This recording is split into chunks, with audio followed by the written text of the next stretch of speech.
राजस्थान के बाड़मेर में क्रैश हुए वायुसेना के MiG-21 बाइसन में 2 बेहतरीन पायलट शहीद हो गए। आखिर इन MiG-21 विमानों में ऐसी क्या खासियत है कि 60 साल बाद भी सरकार इन्हें हटाने का फैसला नहीं ले पा रही है। आज के इस वीडियो में हम MiG-21 विमानों के बारे में जानेंगे।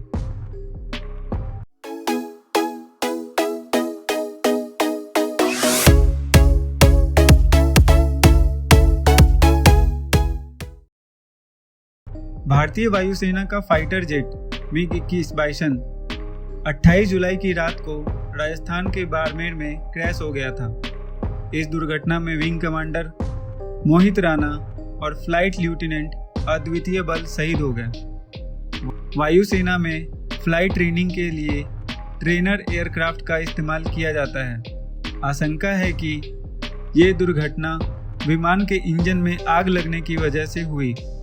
इस हादसे के दौरान दोनों पायलट ने खुद को एयरक्राफ्ट से इजेक्ट करने की भी कोशिश की, लेकिन उनका पैराशूट खुल नहीं पाया।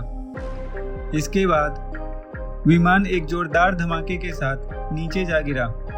विमान के मलबे से काफी दूर दोनों पायलट का पार्थिव शरीर मिला।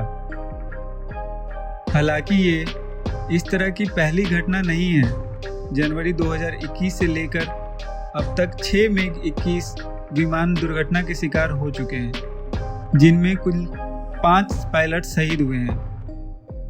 MiG सीरीज के लड़ाकू विमान पिछले 50 वर्षों से भारतीय वायुसेना की रीढ़ की हड्डी बने हुए हैं। इन विमानों की उम्र भले 50 वर्ष से अधिक हो गई है, लेकिन आज भी ये आसमान में किसी भी आधुनिक विमान को टक्कर दे सकता है। वर्ष 2012 तक आते आते भारत के 872 MiG विमानों के बेड़े में से लगभग आधे विमान दुर्घटनाग्रस्त हो चुके थे।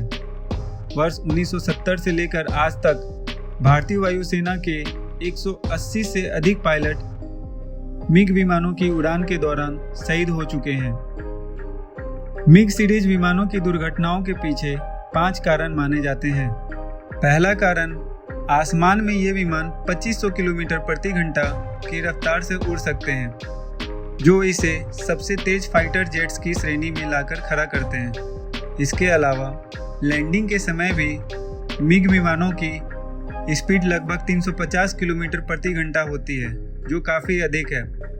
एक्सपर्ट मानते हैं कि इसी स्पीड की वजह से इस विमान को ऑपरेट करना बहुत मुश्किल हो जाता है और दुर्घटना की संभावना बढ़ जाती है।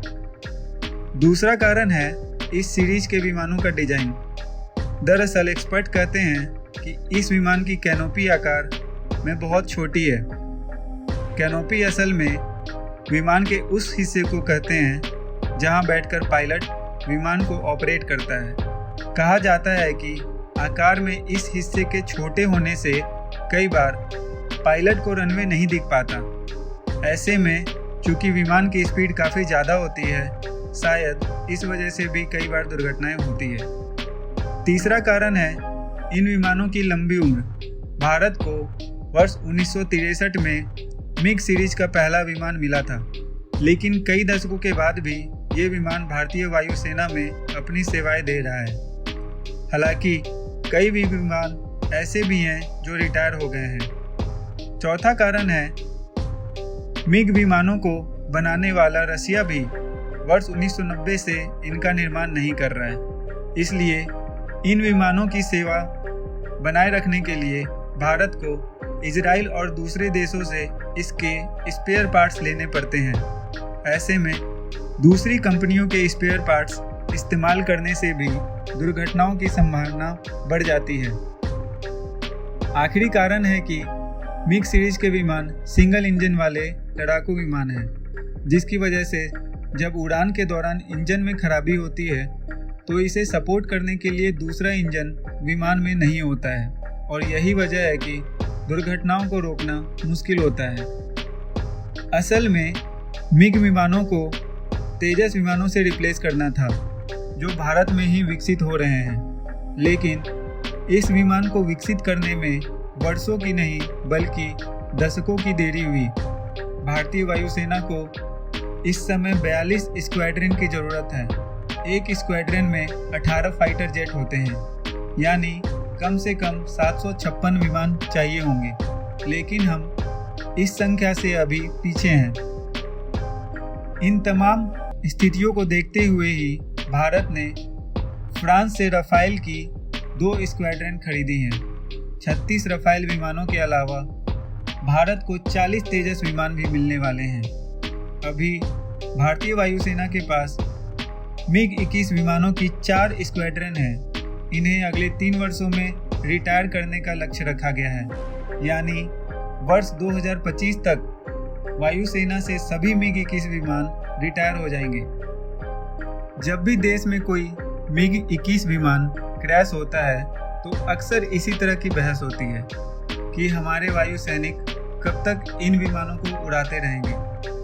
अब इस बहस का समय जा चुका है और इस पर वायुसेना को कड़े फैसले लेने चाहिए, यानी जो सूरत है वो बदलनी चाहिए। मिलते हैं अगले वीडियो में। धन्यवाद।